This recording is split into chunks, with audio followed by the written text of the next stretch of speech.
Good afternoon, students, and happy new year to all.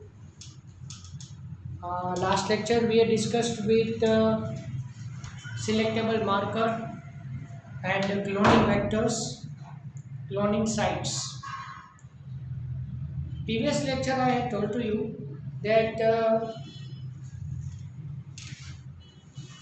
selectable marker, we skipped that point, and on the cloning site we had discussed the selectable marker already.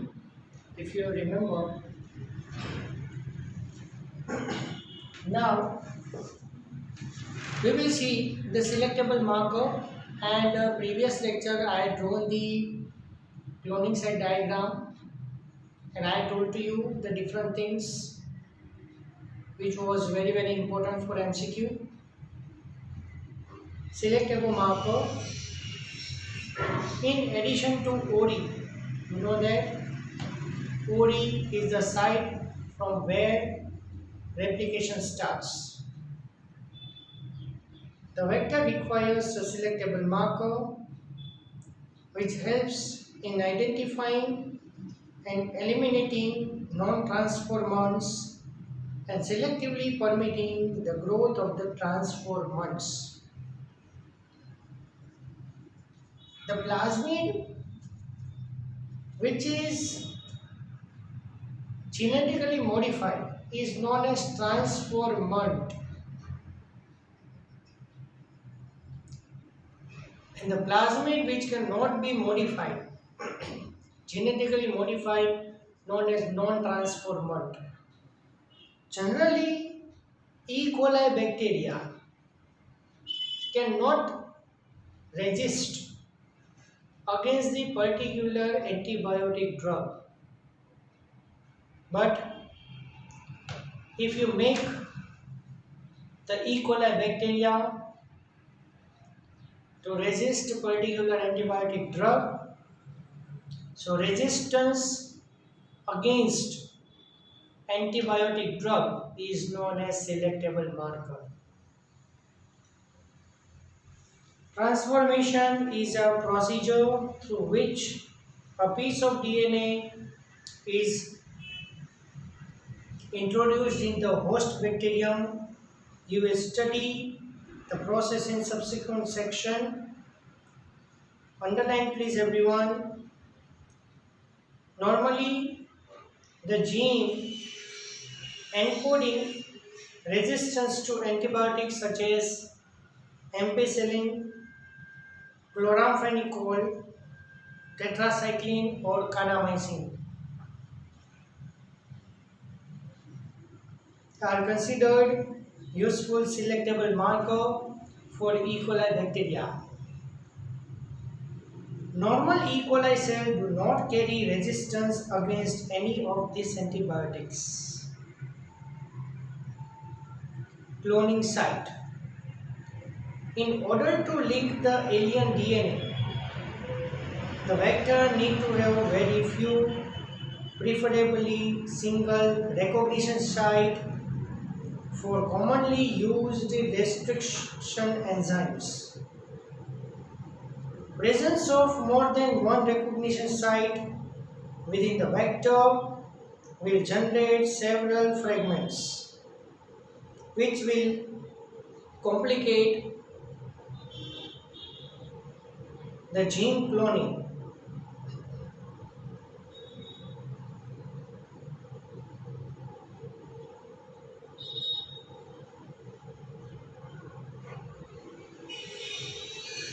The ligation of alien DNA is carried out at restriction site present in one of the two antibiotic resistance genes. Now dear all students, please listen the sentence carefully and modify it. For example, you can ligate the foreign DNA at BAMH1 site of tetracycline resistance gene in the vector PBR322. P is small, B and R are capital. Now previous lecture I had told to you already that BAM-H1, HIND-3 and SAL-1. So these three restriction enzymes are present. Then and then they are able to resist against the tetracycline. So HIND-3, BAM-H1, SAL-1 are tetracycline resistant genes.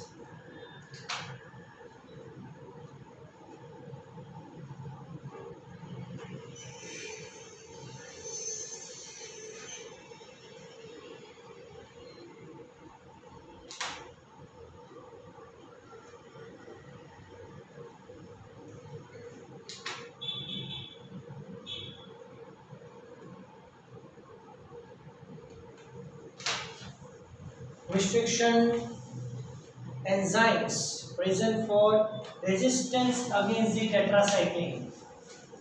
And another point, PBU1 and BST1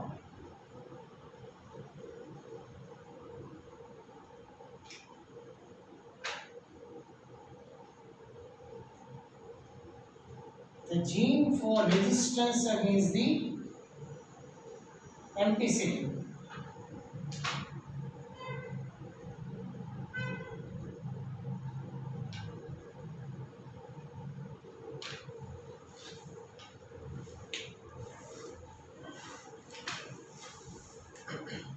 The recombinant plasmid will lose.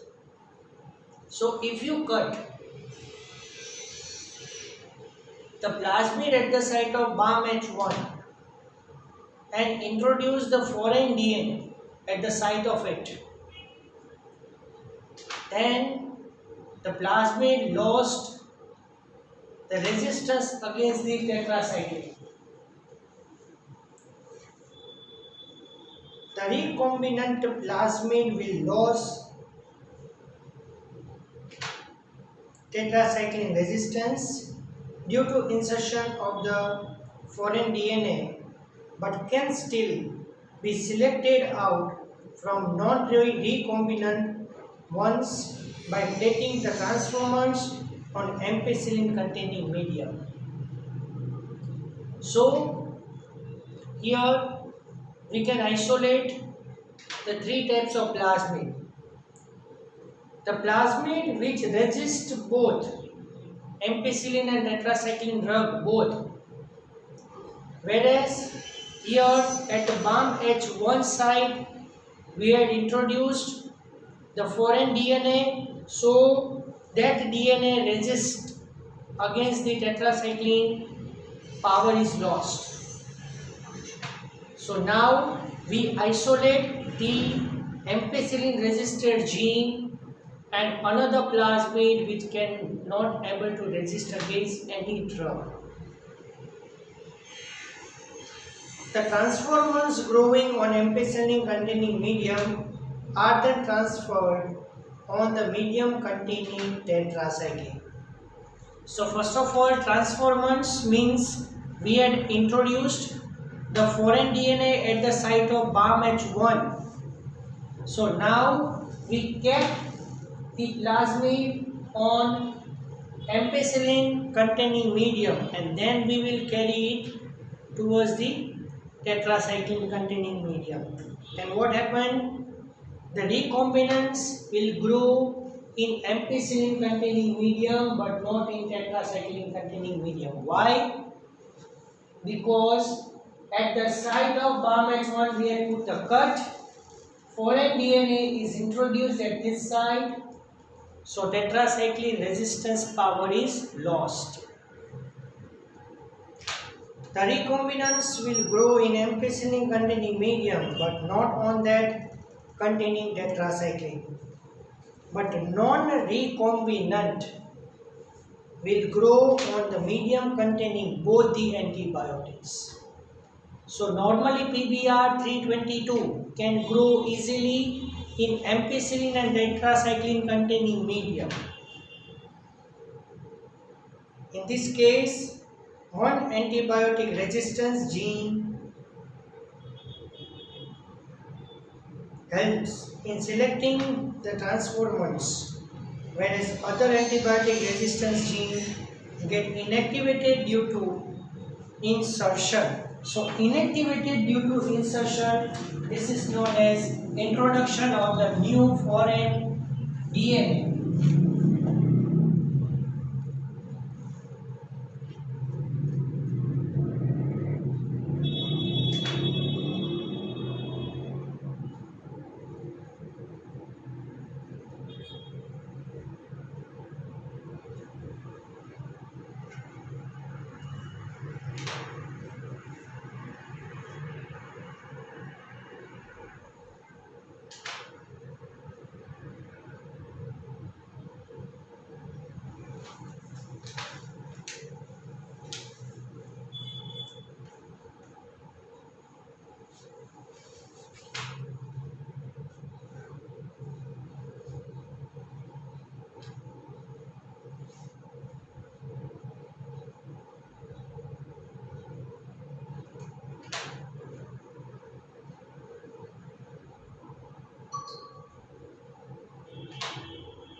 So, by insertion of the foreign DNA at the site of the BAM-H1, the loss of resistance against this tetracycline. Okay, so this is known as inactivation due to insertion. So it is also known as insertional inactivation. Whatever you say, everything is right here. Fine. So let's see in detail. Gene gets inactivated due to the insertion of alien DNA and helps in selection of recombinants. Selection of recombinant due to inactivation of antibiotic is cumbersome procedure because it requires simultaneous plating on the two plates having different antibiotic. It's very tough procedure because simultaneously you have to plate both the plasmid on the same different antibiotic drug containing medium. Therefore, alternative selectable markers have been developed which differentiate recombinants from the non-recombinants on the basis of their ability to produce the color in the presence of chromogenic substrate. Chromogenic substrate in that, against that, when you put the plasmid, it got the color. In this, a recombinant is inserted with the coding sequence enzyme beta-galactosidase. Dear all students, I want to tell you one thing, that in 6th chapter, Lycopene topic is skipped. Due to this skip of that topic, Actually, beta-galactosidase is an enzyme which is useful for digestion of the sucrose molecule. Lactose molecule. So, beta-galactosidase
Actually, beta-galactosidase is a main enzyme which is helpful for the digestion of the lactose sugar.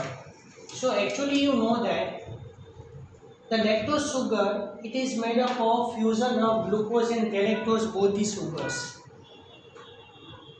So after digestion of the beta-galactosidase enzyme, fine, lactose is converted into glucose and galactose.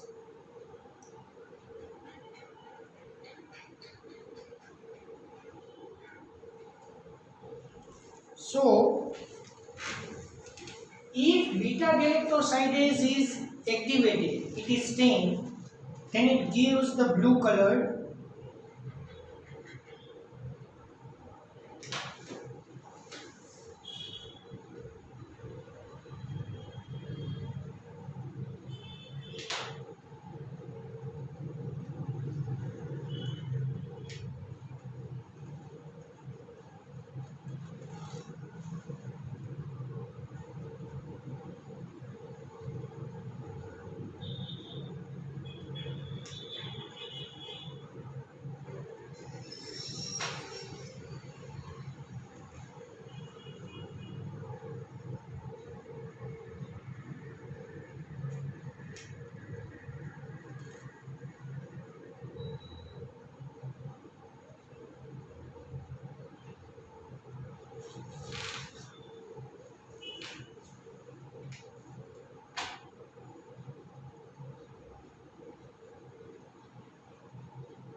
Okay, see here, no any foreign DNA is inserted, then the beta-galactosidase is stained and gives bluish color.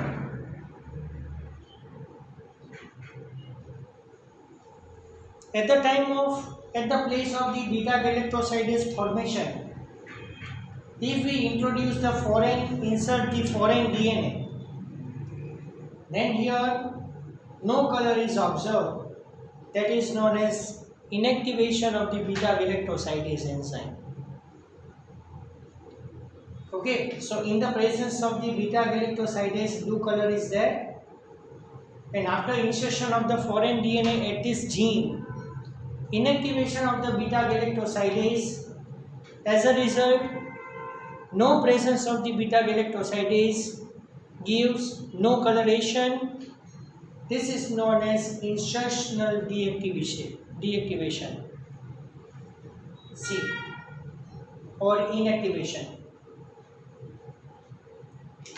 This results into inactivation of the enzyme, which is referred as insertional inactivation.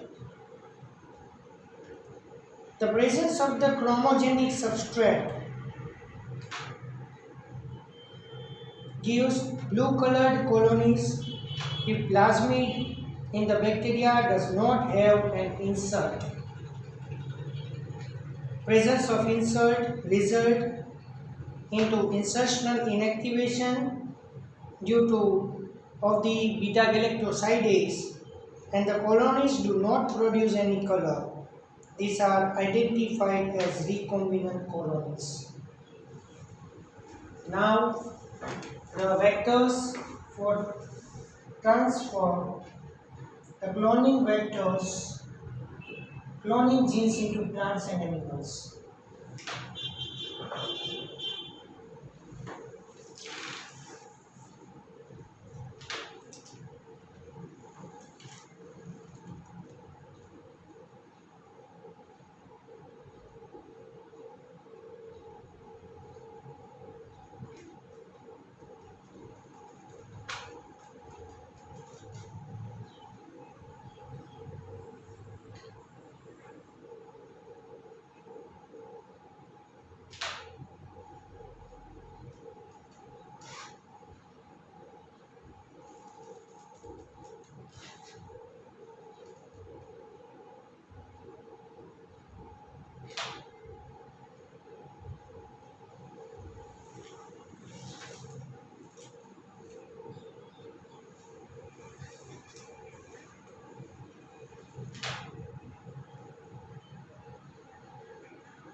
Okay.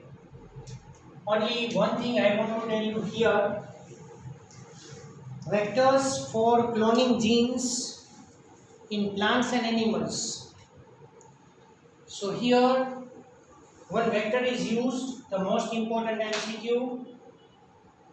In plants we use Agrobacterium tumefaciens.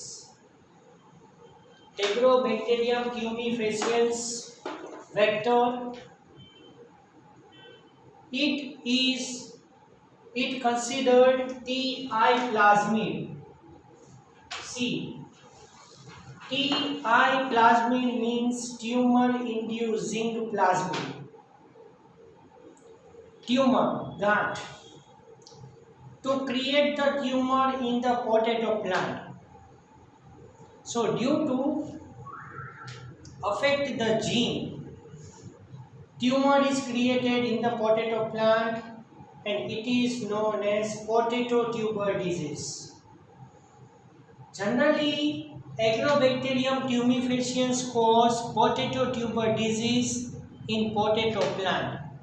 But nowadays By genetical modification, we changed the Agrobacterium tumefaciens.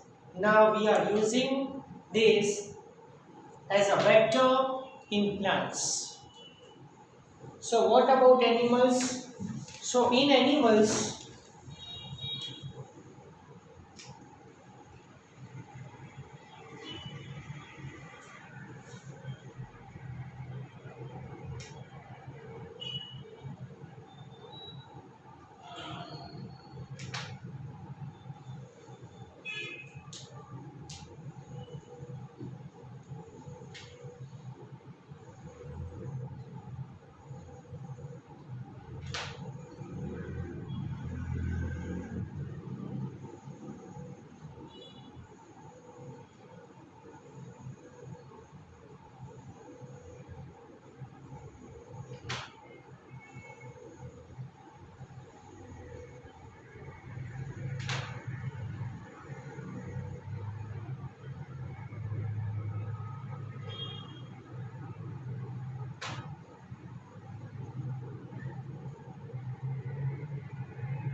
so only you remember this thing. In animals, the retrovirus is there. You know, retrovirus cannot follow the central dogma. The retrovirus has genetic material as a RNA. So this virus consists the genetic material as a RNA. RNA is converted into DNA by reverse transcription process. This is known as viral DNA. And now this viral ssDNA form the viral dsDNA. Its complementary chain is formed. Now, after formation of the complementary chain, the dsDNA undergoes central dogma, form the ssRNA, and then this ssRNA is belonging to virus, affected gene is there, so now the translation is also affected. Okay, so normally the retrovirus cause the cancer in animals, but nowadays we have modified this retrovirus and we are using this as a vector in animals. So you have to remember only two things here, that in plant we will use the Agrobacterium tumefaciens and in animals we will use the retrovirus as a cloning vector. Let's see from textbook.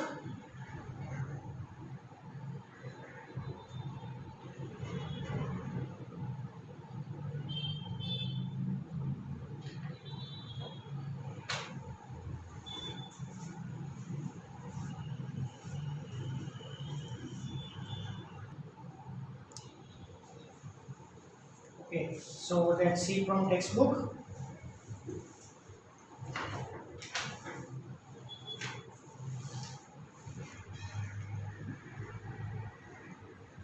You may be surprised to know that we have learned the lesson of transforming genes into plants and animals from bacteria and viruses, which have known this for ages. How to deliver the gene to transform eukaryotic cell and force them to do what the bacteria or virus want.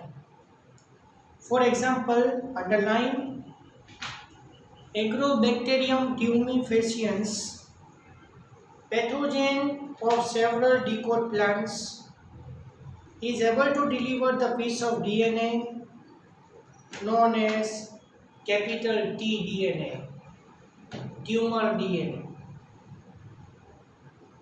to transform the normal plant cell into tumor.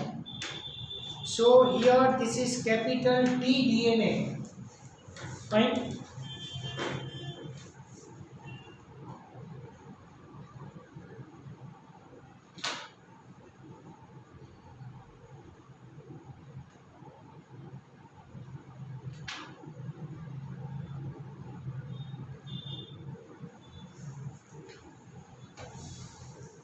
And direct this tumor cell to produce the chemical required by the pathogen. Similarly, retrovirus in animals have the ability to transform the normal cell into cancerous cell. Better understanding of the art of deliver genes by pathogens in the eukaryotic host has generated knowledge to transform these tools of pathogens into useful vectors for delivering the genes of the interested to human. Tumor-inducing plasmid (TI plasmid) of Agrobacterium fumigations is now modified. So now the tumor-inducing plasmid is modified and used as a vector for the plant. Into the cloning vector, which is no more pathogenic to the plants, but is still able to use the mechanism to deliver the gene of our interest into variety of plants. Similarly, retrovirus have also been disarmed and are now used to deliver desired gene into animal cell. So once a gene or a DNA fragment has been ligated into suitable vector, it is transformed into bacterial, plant or animal host where it multiplies. Now let's see in detail about the competent host.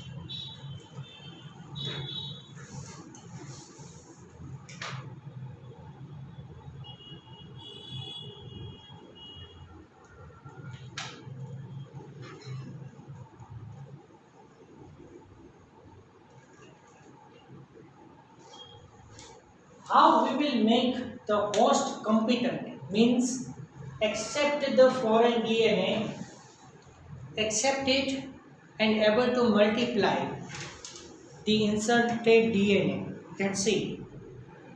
Since DNA is hydrophilic molecule, see DNA is hydrophilic means soluble in water. It cannot pass through the cell membrane. Why? You know that the cell membrane is made up of plasma lipoprotein and it is hydrophobic in nature.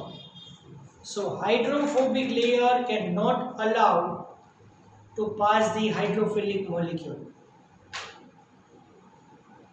In order to force the bacteria to take up the plasmid, the bacterial cell must first be made competent to take up the DNA. See, DNA is hydrophilic in nature. So in any manner, we have to introduce the DNA into the host.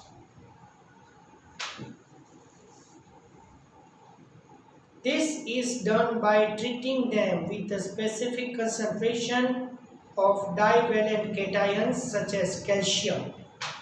You know that calcium increases the permeability of the cell.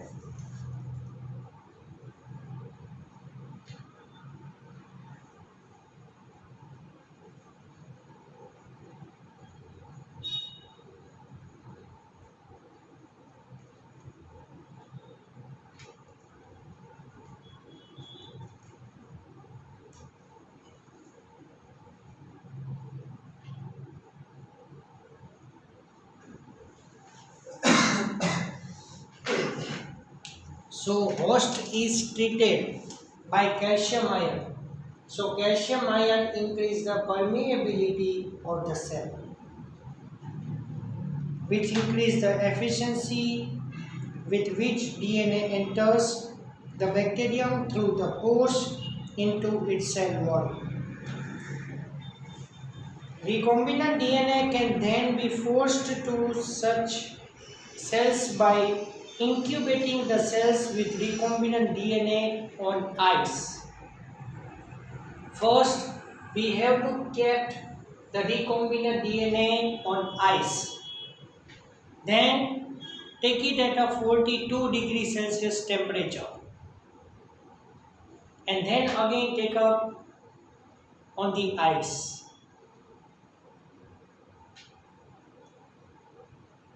Followed by placing them briefly at 42 degree Celsius temperature known as heat shock. At this 42 degree Celsius temperature, the foreign DNA is able to introduce into the host cell and then putting them back on the ice. This enables the bacteria to take up the recombinant DNA. This is not only way to introduce the alien DNA into the host cell. So here first we have discussed with calcium, then ice, 42 degrees Celsius and again ice. So these two ways are not only possible here. Another methods, let's see. In the method known as micro-injection. Micro-injection means we can introduce the very small needle-like structure into the cell and introduce the DNA. Yes, the recombinant DNA is directly injected into the nucleus of an animal cell. Another method suitable for the plant cells are bombardment. Bombardment with high velocity of microparticles. Remember, gold or tungsten. Gold or tungsten, very small, minute particles with high velocity. And these very tiny particles of gold and tungsten can now bind with the recombinant DNA. And this highly velocity containing molecules can be bombarded on the host cell. This is known as biolistic or known as gene gun. And the last method is disarmed pathogen vector, which when allowed to infect the cell, transfer the recombinant DNA into the host. Another method is known as lipoification.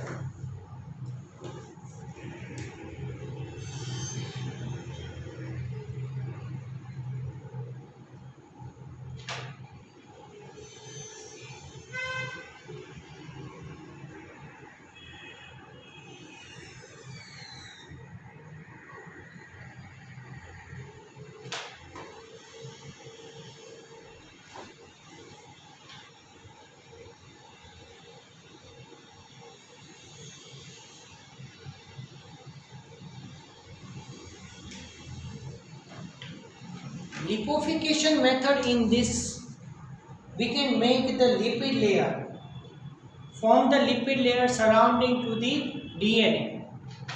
As a result, what happened? Naturally DNA is hydrophilic one, but artificially by making the lipid layer surrounding to the DNA molecule become hydrophobic, so it allowed to pass the DNA molecule. Now that we have learned about the tools of constructing the recombinant DNA, let us discuss the process facilitating the recombinant DNA technology. So here I can stop now. Next thing we will discuss in next lecture. Hope you understand this.